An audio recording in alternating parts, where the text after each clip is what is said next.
What is up, Two Brain World? I am Jay Cohen, owner of Locomotion Fitness in beautiful Charleston, South Carolina. Longtime Two Brain business client, here to talk to you about how to live a rich life as a gym owner. Today, we're going to talk about front desk. Specifically, is that a role that you need in your business? What are some things that they might be able to do or help with? Things you need to look for return on investment for that time, and just sort of exploring overall, is that a good idea or is that a bad idea? And I think that the short answer is it depends. Front desk is something that if all that person is doing is sitting there smiling and helping people check in, maybe not the best use of staff dollars. Remember, ultimately, our target is 4/9 or less of our gross income, gross revenue, going to cover the cost of our staff. And someone simply sitting at the front desk and not getting anything else done, that's typically going to be pretty hard to justify a return on investment. There are a few things that might be triggers that you might want to think about this role. First one, if you have a really big gym, like I do, it can be really overwhelming for the coaches to not only have to focus on coaching and setting up the gym floor and getting the workout on the screens, but also deal with cleanliness of the gym and welcoming clients as they come through the door initially and running to get waivers if you've got a drop in. So if you consistently hear from the coaches, man, I'm feeling really overwhelmed when I'm running classes because of all of these external things that are going on, maybe that's an indicator that we should take a look at, is front desk something that I want to invest in?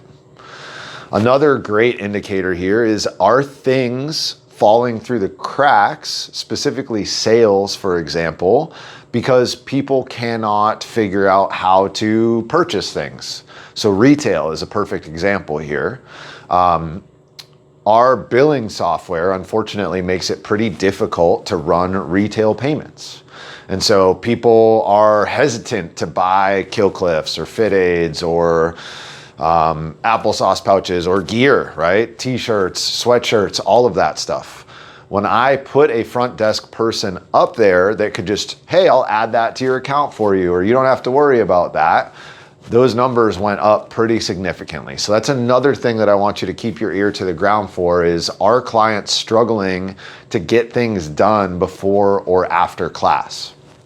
Another great thing to keep your eyes on is, are your members following the behaviors that you want them to take? So what comes to mind for this one is, I, for a long time, had to battle getting people signed in to class. So they would pre-reserve, but then they would just show up and they wouldn't go to the iPad and they wouldn't check themselves in, which is just a nightmare on the back end as I'm trying to track attendance and do all of these things. So again, having a front desk person there was huge to be able to say, hey, don't forget to sign in when you first come in through the door. So that's one box of things to consider. Another thing to consider is just, how do you want to appear to your prospects and your members? So when somebody walks through the door, if there is a front desk person there that is smiling and bubbly and happy to see them, that typically sets the energy. It sets the tone of that person coming in. Whereas if somebody comes in and they have to wander around and look all over the place and wonder, what am I supposed to do right now? That is not a great first experience.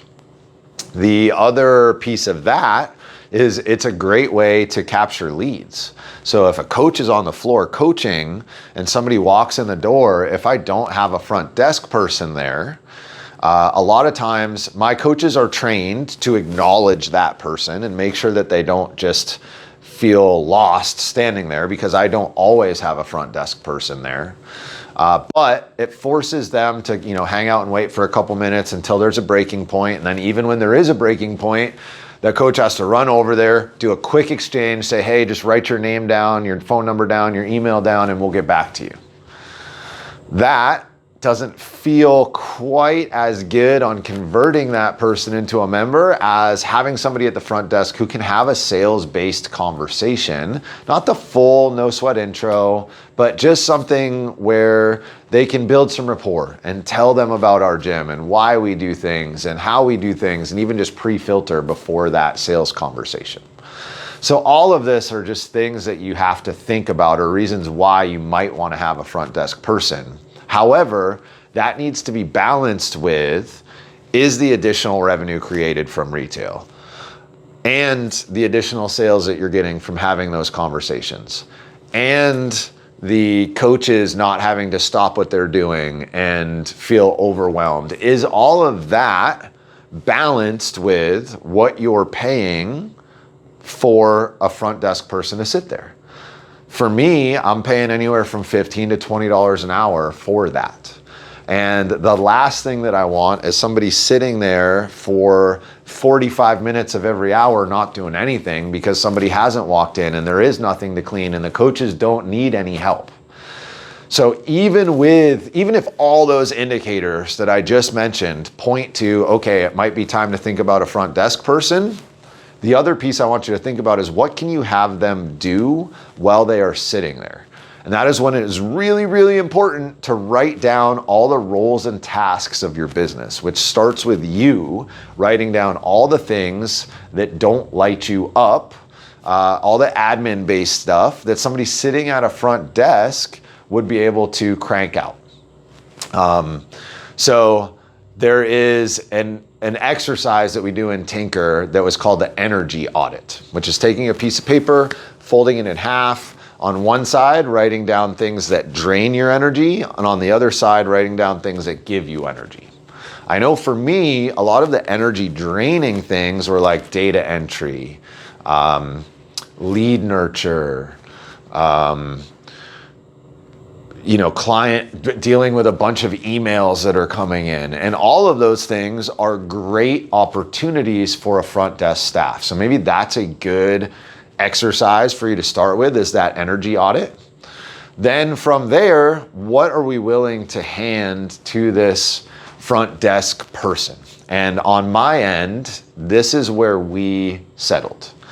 Number one is handling inbound client communications. So inbound text messages. We do not have that person handle the phone, although we're thinking about going to it, and inbound emails. All of that is handled by the person at the front desk when they are there. Additionally, keeping retail stocked, inventory done, making sure that we are knocking out. So anytime there's not a front desk person there, we have just a sign sheet, making sure that all of those are inputted into the system and the payments are run.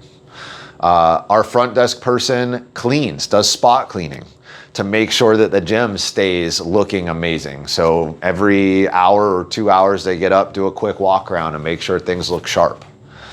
If a coach needs help, so especially at the start or the end of a class, like we use television screens with SugarWOD to get our workouts up there. So they can just shout up like, hey, Marissa, will you flip the slide or put that workout up on the screen? That's another thing that our front desk staff will do. We also have her do a bunch of our client success manager roles.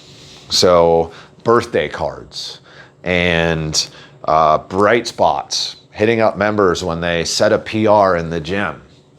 These are all things that are pretty easily done from a computer while a person is sitting there at the front desk.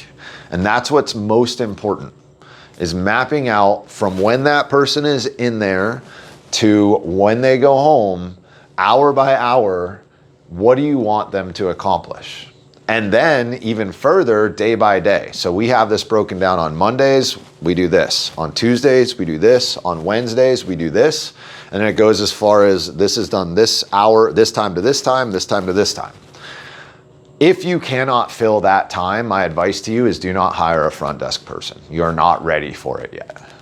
If, however, you can fill all the time that they're sitting there and they're going to add value in all the ways that I already mentioned, maybe it's time to hire that front desk person, free yourself up to work on higher value stuff, and really grow your business. Work on it instead of in it. You don't need to be the one doing all of that admin, assuming that you have trust and faith and belief in yourself that you can make more than $15 or $20 an hour that you are paying for your front desk staff to be there. The last thing that I'll bring up is you don't need them there all the time. So I have a pretty big gym. I've got 300 members. We have, 10 plus classes a day. Even still, I don't have a front desk person there all day long. In fact, right now, I only have somebody there from 5 to 8 in the morning, and then from 4:30 to 7 in the evening. We're about to expand that a little bit. We've just been growing and we've got more tasks that we want to accomplish with the front desk. But really, you can just have them there at your busy times. Because remember, we're trying to balance tasks that they can do at the computer behind the desk, but then also being the smiling face and helping members check in, helping them feel comfortable, helping the coaches during a busy class time. So maybe just start there with an hour or two at your busy times. And as far as hiring goes, I'm just looking for somebody with basic office management skills, great people skills, somebody that's bubbly, got a great smile. We found ours from farming our membership, but we also got a ton of great applications on Indeed. So maybe a couple of great places to start if you go through these exercises and you decide that front desk is right for you. All right, guys, I am Jay Cohen here with Two Brain Business, trying to help you live a rich life as a gym owner. You deserve it. Don't forget, subscribe so that you don't miss any of these videos. Like this video, leave a comment if you have any questions, and I will see you next time on the Two Brain Business YouTube channel.